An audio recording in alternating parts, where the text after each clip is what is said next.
अब देश में लोगों की आंखों के आंसू आग बन चुके हैं। सड़कों पर सरेआम बेटियों के साथ दरिंदगी करने वालों को सरेआम फांसी देने की मांग हो रही है। भीड़ खुद बेटियों को इंसाफ दिलाने के लिए हाथों में हजारों फांसी के फंदे लेकर घूम रही है। देश की महिला सांसदों ने लोकसभा में कह दिया कि समाज में ऐसे हैवानों की मॉब लिंचिंग होनी चाहिए, यानी बेटियों के साथ दरिंदगी करने वाले भेड़ियों को भीड़ खुद मृत्युदंड देना चाहती है।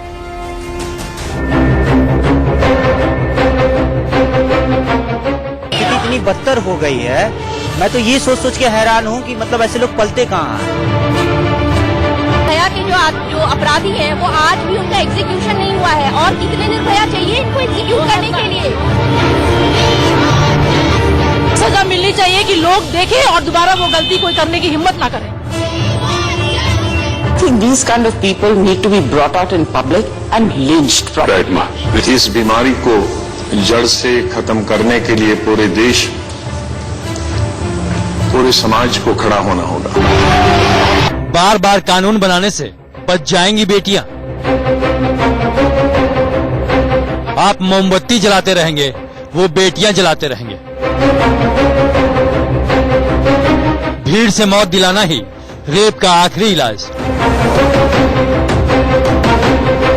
7 साल पहले भी हिंदुस्तान ने यही सवाल किया था कि आखिर कब तक देश निर्भया जैसी बेटियों को खोता रहेगा। आज हिंदुस्तान उन्हीं सवालों के साथ फिर सड़क पर खड़ा है। नारे लग रहे हैं, बेटियां चीख रही हैं, हर तरफ एक ही आवाज गूंज रही है। हमें कैपिटल पनिशमेंट चाहिए और फास्ट ट्रैक कोर्ट बैठाइए और जितना जल्द से जल्द आप फांसी की सजा उन्हें दे सकते हैं वो फांसी की सजा चाहिए। हम तो कहते हैं कि ऐसे कानून बनाया जाए कि लोगों को, ऐसे लोगों को बीच चौराहे पे खड़ा करके फांसी दे दी जाए। बलात्कारियों को फांसी दो, क्योंकि 7 साल में कुछ नहीं बदला है। रेप पर जया बच्चन की लिंचिंग की मांग सही।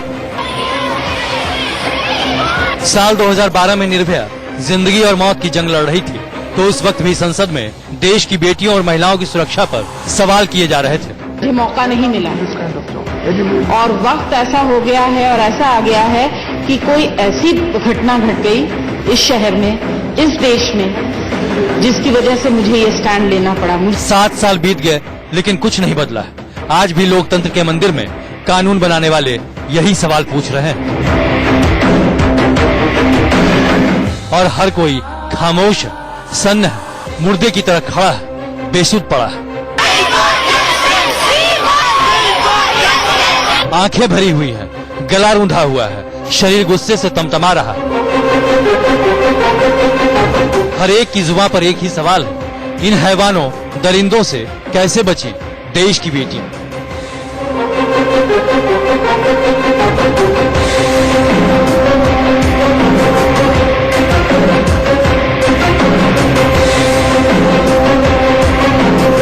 रात के अंधेरे में शैतान हर घर की बेटियों को नोचने के लिए घूम रहे हैं और देश का कानून बेबस।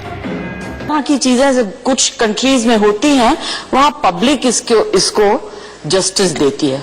मेरा सजेशन है, I know it's a little harsh, but I think these kind of people need to be brought out in public and lynched. Right, ma. All issues on which we entirely country as a whole, all states, all political parties must pay our attention and see to it that we create awareness and then a stigma of that fellow.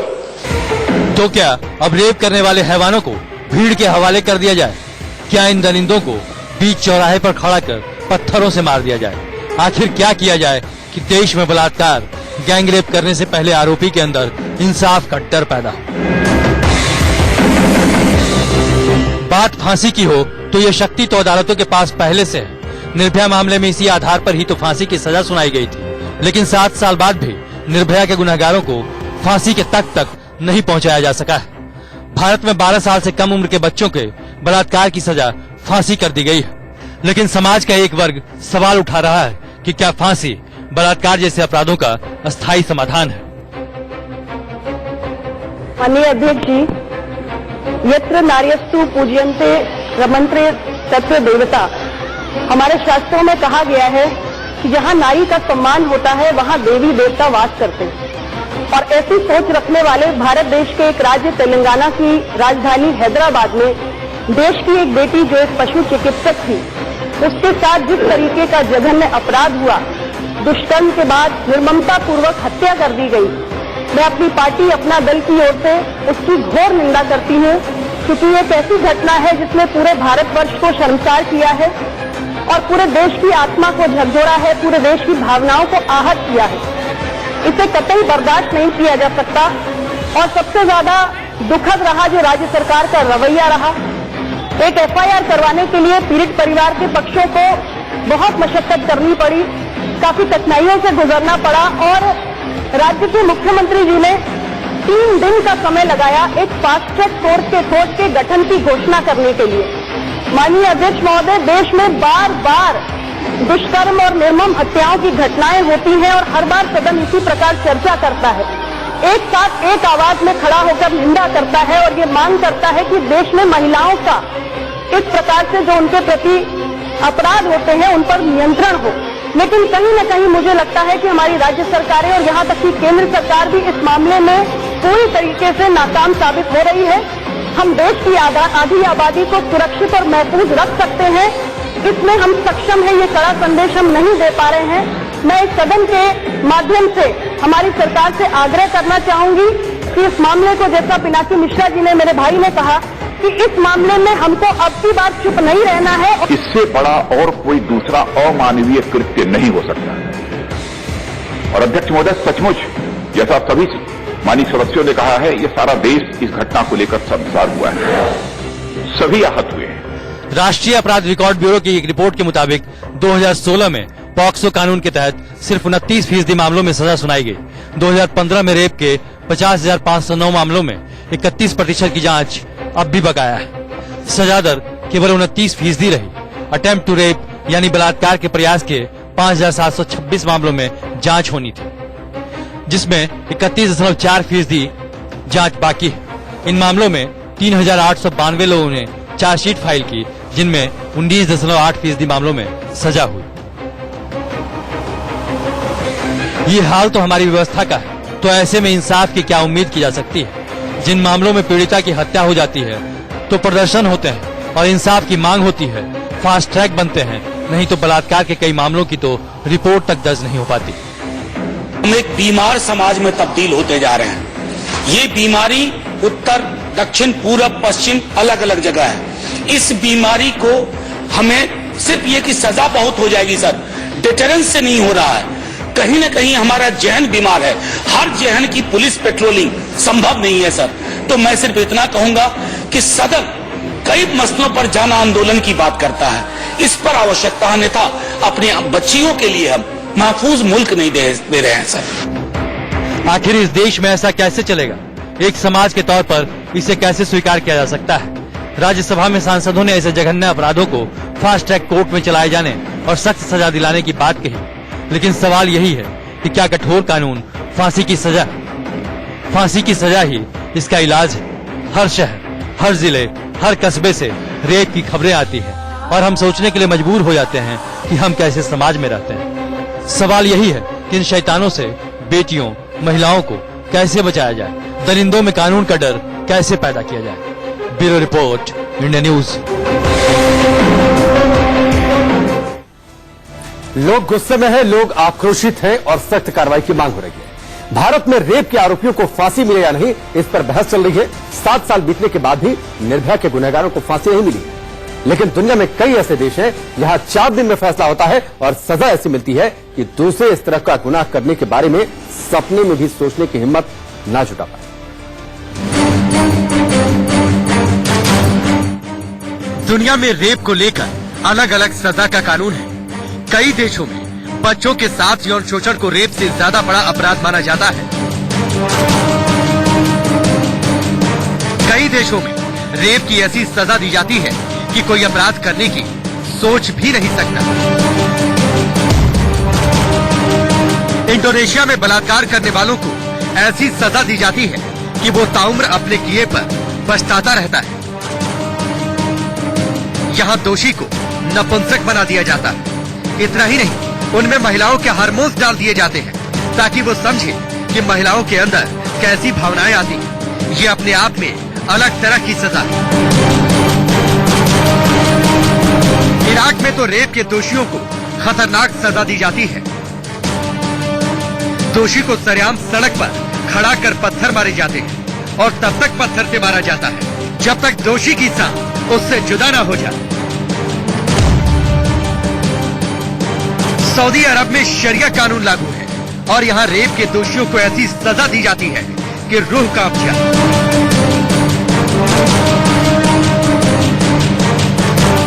यहाँ rape करने वाले को या तो फांसी पर लटका दिया जाता है या उसके गुप्त अंगों को काट दिया जाता है। संयुक्त अरब अमीरात में बलात्कारी को सीधे मौत की सजा सुना दी जाती है। यूएई के कानून के मुताबिक कोई इस तरह का अपराध करता है तो उसे 7 दिनों के अंदर ही फांसी की सजा सुना दी जाती है और इसमें किसी तरह की कोताही नहीं होती। अफगानिस्तान में भी रेप के दोषियों पर कोई रहम नहीं किया जाता। आरोप के 4 दिन के भीतर फैसला होता है और सजा के तौर पर सिर में गोली मारी जाती है। आरोपी को फांसी दी गई तो मौत के बाद भी फांसी दी जाती है। वहीं उत्तर कोरिया में पीड़ित को सामने खड़ा कर बलात्कारी को गोली मार दी जाती है या उसके गुप्तांगों पर गोली मार दी जाती है। Bureau report, India news. देश की राजधानी दिल्ली में निर्भया कांड के 7 साल बाद हैदराबाद के शमशाबाद की दिशा के साथ भी वैसी ही दिल दहलाने वाली वारदात हो गई। यानी 7 साल बीत गए, बदला क्या? आप देख रहे हैं सच्चाई आपके सामने। ये जानकर आप हैरान रह जाएंगे कि दिशा के साथ भी उसी तरह की मानसिकता और उसी तरह के पेशे वाले लोगों ने जघन्य अपराध किया जैसा कि निर्भया के साथ हुआ था। कुछ बातें आपको अहम जानकारियां। 7 साल पहले निर्भया के गुनहगारों में राम सिंह शामिल था जो कि बस ड्राइवर था। इसी तरह उसका साथी मुकेश था जो बस का क्लीनर था। निर्भया के दोषियों में भी विनय शामिल था जो छोटे से जिम में ट्रेनर था। चौथा गुनहगार पवन था जो फल की रेहड़ी लगाता था और 5वां दरिंदा अक्षय था जो बेरोजगार था। दिशा के आरोपी भी उसी तरह के लोग। आरिफ जो ट्रक ड्राइवर है वो इस घटना में शामिल था। उसके साथ शिवा भी था जो ट्रक का हेल्पर था। आरोपी नवीन और चिंताकंत भी आरिफ के हेल्पर। तो ये तस्वीर आरोपियों को लेकर।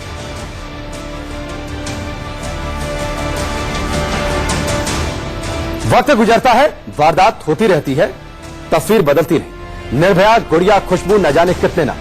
जिन बेटियों का सब कुछ लुट जाता है उनकी हम पहचान छिपाने के लिए नाम तो बदल देते हैं। जिस मां की बेटी दरिंदों के हाथों मार दी जाती है वो तिल तिल कर मरने लगती है। आखिर ऐसा क्यों? देश का कानून हमारी आधी आबादी को हिफाजत का भरोसा दे क्यों नहीं पाता?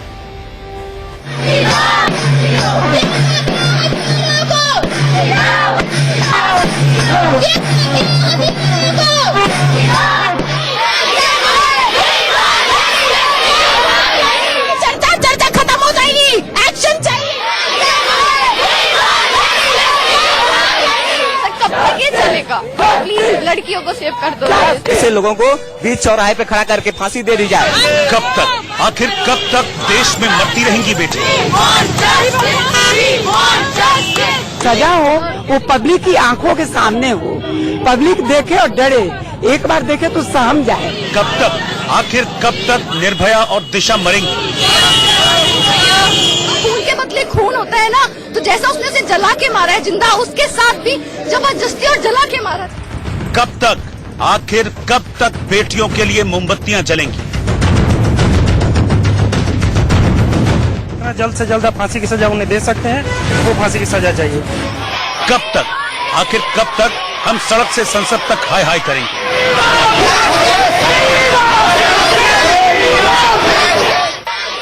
देखिए, एक बार फिर देश जाग उठा है, एक बार फिर आक्रोश की आग भड़की है।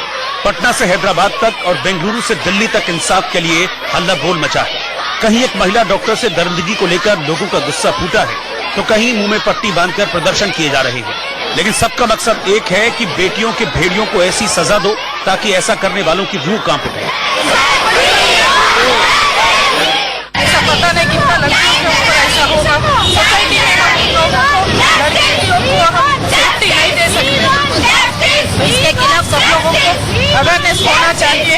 तो लीगली या कौन सा भी बहुत बुरी कड़ी से कड़ी सजा वो लोगों को मिलनी चाहिए। हैदराबाद में एबीवीपी के सैकड़ों कार्यकर्ता भगवा झंडा लेकर सड़कों पर उतरे, वी वांट जस्टिस के नारे लगाने लगे। इस दौरान पुलिस की प्रदर्शनकारियों से गुत्थम गुत्था हुई।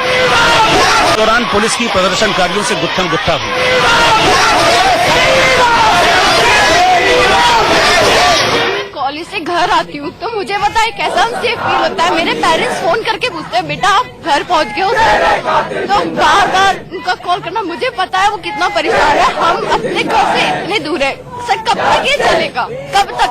आप कुछ भी कर लो सरकार, आपको जो करना है कर लो, प्लीज लड़कियों को सेव कर दो। वहीं दिल्ली में एनएसयूआई के कार्यकर्ता हैदराबाद की बेटी को इंसाफ दिलाने के लिए सड़कों पर उतर आए, आंखों में पट्टी बांधी और लेटकर प्रदर्शन किया।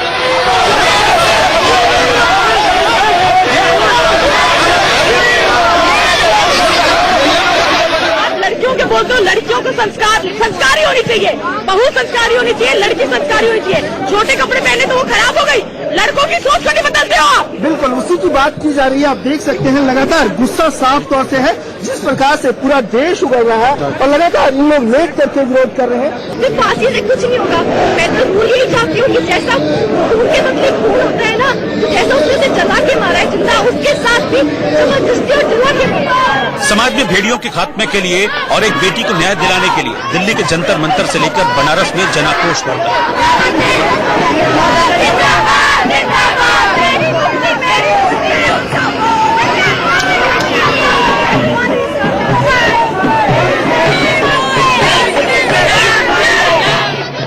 वाराणसी में मुस्लिम महिलाओं ने जन आक्रोश मार्च निकाला और दरिंदों का पुतला जलाया।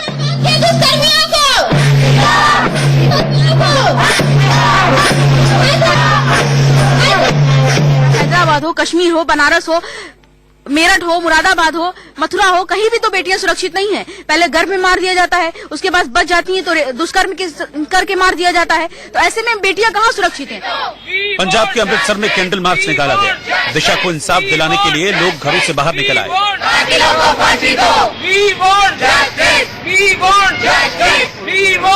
2012 में जब निर्भया का केस हुआ था, तब अगर इतना स्ट्रिक्ट एक्शन लिया जाता तो आज ये मौका ही नहीं आता ये सब देखने का। राजस्थान के टोंक में कॉलेज की छात्र छात्राओं ने कलेक्ट्रेट को घेर दिया। देश के लगभग हर शहर, हर मोहल्ले में हल्ला बोल मचा और मकसद सिर्फ एक, कब तक, आखिर कब तक बेटियों को यूं ही मारते रहेंगे भेड़िया। बात करके ये लोग विरोध प्रदर्शन कर रहे हैं और इनसे बात करते हैं कि सरकार पार्लियामेंट में सो सकती है तो हम भी सड़कों में सो सकते हैं। कुछ नहीं करना बोलो, कुछ करना होगा। सरकार सो रही है, हम भी सो जाए। कभी देश में कभी कुछ होगा ही नहीं। लड़कियां मरती रहेगी, सरकार देखती रहेगी। रोज एक नया रेप केस होगा, चला दिया जाएगा। क्यों नहीं कुछ किया जाता है? क्यों उस लड़के को भी नहीं चलाया जाता जो उसकी बात ही? Bureau report, India news. इस शो की शुरुआत हुए 15 मिनट से ज्यादा का वक्त बीत चुका और एनसीआरबी के आंकड़ों को माने तो इन 15 मिनटों में, यानी जो समय अभी तक बीत चुका है, देश के किसी हिस्से में कहीं कोई बेटी दरिंदों का शिकार अभी तक हो चुकी है। 2012 में निर्भया कांड के बाद सरकार ने महिलाओं की सुरक्षा के लिए 1000 करोड़ का निर्भया फंड बनाया था, लेकिन उसके खर्चे को लेकर तस्वीर क्या है वो भी देख लीजिए। आपको ये जानकर हैरानी होगी कि इस फंड से आवंटित राशि में 11 राज्यों ने 1 रुपया भी खर्च नहीं किया। इन राज्यों में कौन राज्य है जान लीजिए। महाराष्ट्र, मणिपुर, मेघालय, सिक्किम, त्रिपुरा के अलावा दमन और दीव शामिल हैं। यहां पर इस फंड से 1 रुपया भी खर्च नहीं हुआ। निर्भया फंड में से दिल्ली ने 390.90 करोड़ रुपए में से सिर्फ 19.41 करोड़ रुपए खर्च किए। उत्तर प्रदेश ने निर्भया फंड के तहत आवंटित 119 करोड़ रुपए में से सिर्फ 3 करोड़ 93 लाख रुपए खर्च किए। कर्नाटक ने 191.72 करोड़ रुपए में से 13.62 करोड़ रुपए। तेलंगाना राज्य, जहां पर यह घटना हुई, हैदराबाद में 103 करोड़ रुपए में से सिर्फ 4 करोड़ 19 लाख रुपए खर्च किए। आंध्र प्रदेश ने 20.85 करोड़ में से सिर्फ 8.14 करोड़ रुपए और बिहार ने 22.58 करोड़ रुपए में से सिर्फ 7.202 करोड़ रुपए खर्च किए। तो ये स्थिति है सरकारों की उदासीनता की। इसके अलावा दिल्ली, हिमाचल प्रदेश, महाराष्ट्र, मध्य प्रदेश, कर्नाटक, झारखंड, राजस्थान, पश्चिम बंगाल, दादरा नगर हवेली और गोवा जैसे राज्यों को महिला हेल्पलाइन के लिए दिए गए पैसे जस के तस पड़े हैं, उनका कोई इस्तेमाल नहीं किया। तो तो ये तस्वीर जो निर्भया फंड बनाया गया था ताकि महिलाओं की सुरक्षा को सुनिश्चित किया जा सके, उसके खर्चे को लेकर आज संसद में हैदराबाद की जबरदस्त गूंज सुनाई दी। निर्भया कांड के बाद जो कानून बने थे उसे भी बदलने की मांग उठी। हमारी टीम ने आज कई महिला सांसदों से बातें भी की। क्या कहा कांग्रेस सांसद कुमारी शैलजा ने, वो सुनिए। की बात तब होती है जब राजनीतिक लोग या ऊंचे पदों पर लोग वो भी ऐसे कामों में जब उनका नाम आ जाता है तो आप समझ सकते हैं कि जो आम लोग हैं और अपराधी किस्म के लोग हैं उन्हें लगता है कि किसी का कुछ बिगड़ना ही नहीं है। तो सख्त से सख्त कानून होते हैं वो सबके लिए लागू होना चाहिए और एक एग्जाम्पल मिसाल कायम होनी चाहिए। अभी आप देख रहे हैं निर्भया कांड के लोगों को भी मर्सी पिटीशन की बात चल रही है। ऐसे कैसे होगा? ये बातें जब चलती हैं तो आम लोगों जो ये आम वातावरण होता है तो ये बेटी क्या बचाएंगे आप? जब लोगों को ये लगे, माँ बाप को ये लगे कि उनकी बेटी सुरक्षित ही नहीं है, कहीं आ जा नहीं सकती है, कैसा राम राज्य है। एक और पहलू पर मैं आपको कहना चाहूंगी कि जो आजकल ये इतना पॉर्न चल रहा है सोशल मीडिया में, आप फ्री नेट दे देते हैं, फ्री सब कुछ दे देते हैं और उसमें क्या लोग क्या देख रहे हैं उस पर कभी देखा गया है क्या? सरकार ने देखा है? तो ये एजेंसीज को भी देखना पड़ेगा कि इस तरह का कंटेंट जो है उस पर ना केवल सख्ती बरती जाए लेकिन उसको बिल्कुल मिटाना चाहिए नेट पर से। उससे भी लोगों का दिमाग खराब होता है। कुमारी शैलजा को सुना आपने, अब किशन रेड्डी को। हमारे साथ केंद्रीय गृह राज्य मंत्री जी किशन रेड्डी साहब हैं। रेड्डी साहब, जिस तरह से हैदराबाद की घटना हुई, क्या कहेंगे आप? ये बहुत दुर्भाग्य घटना है, भयंकर घटना है, अनह्यूमन घटना है। इस पूरा हम पूरे निंदा करने का घटना है। आज पूरे देश भर में, अमेरिका में भी धरना हो रहे हैं, लंदन में भी धरना हो रहे हैं इस घटना लेकर। जैसा निर्भया का घटना हुआ वैसी आज देश भर में लोगों का दिल में एक दुख, आक्रोश दिख रहा है देश भर में सभी जगह। ये होना जरूरी भी है। ऐसा संगठन होने से लोग जागरूक होना चाहिए और सरकार और समाज इस विषय पर सोच आना चाहिए। मैं इसका स्वागत करता हूं। हमारा सरकार, हम जैसा टेररिज्म के विषय पर जो जीरो टॉलरेंस है, हम महिलाओं के पे जो अत्याचार होते हैं उसके विषय। सड़क से लेकर संसद तक आज जहां हैदराबाद की दिशा के लिए आवाज उठी तो वहीं संसद में एक महिला मंत्री का अपमान हुआ। कांग्रेस सांसद अधीर रंजन चौधरी ने वित्त मंत्री के लिए निर्मला जैसे शब्द का इस्तेमाल किया, जिसका जवाब खुद निर्मला सीतारमण ने कैसे दिया वो आपको दिखाते हैं।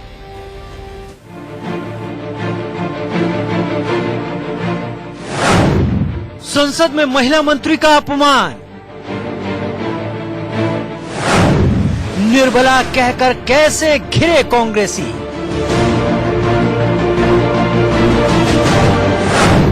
अधीर रंजन आखिर इतने अधीर क्यों हैं? कहाँ माँ गंगा और कहाँ गंदी नाली, हमें कुछ बोलने में मजबूर मत करो।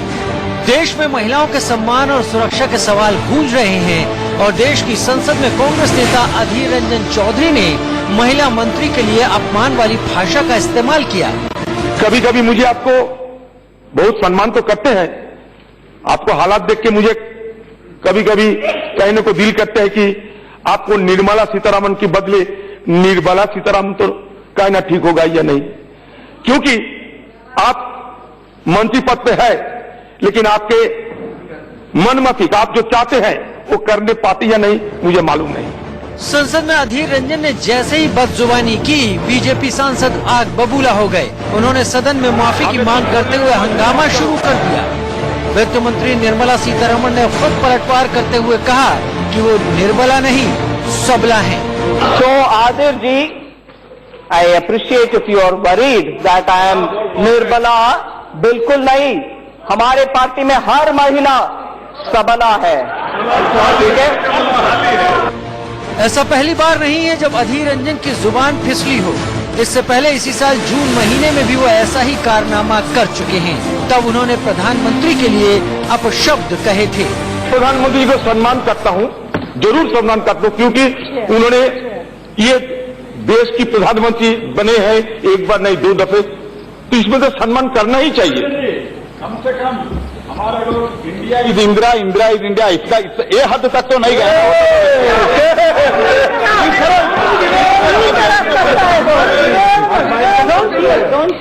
कहां मां गंगा और कहां गंदी नाली। तो ऐसा फर्क मत करो, हमें कुछ बोलने में मजबूर मत करो। कभी कभी मुझे आपको बहुत सम्मान तो करते हैं, आपको हालात देख के मुझे कभी कभी कहने को दिल करते हैं कि आपको निर्मला सीतारामन की बदले निर्बला सीतारामन तो कहना ठीक होगा या नहीं, क्योंकि आप मंत्री पद पे है लेकिन आपके मन मत आप जो चाहते हैं वो करने पाते या नहीं मुझे मालूम नहीं। बहरहाल अधीर रंजन अब इस मामले में घिर गए हैं और कांग्रेस के नेता बैकफुट पर हैं। सवाल ये है कि अगर देश के सांसद ही महिलाओं का सम्मान नहीं करेंगे, महिलाओं को निर्बला घोषित करेंगे, तो फिर देश की महिलाओं के सम्मान की लड़ाई कौन लड़ेगा? Bureau report, India news.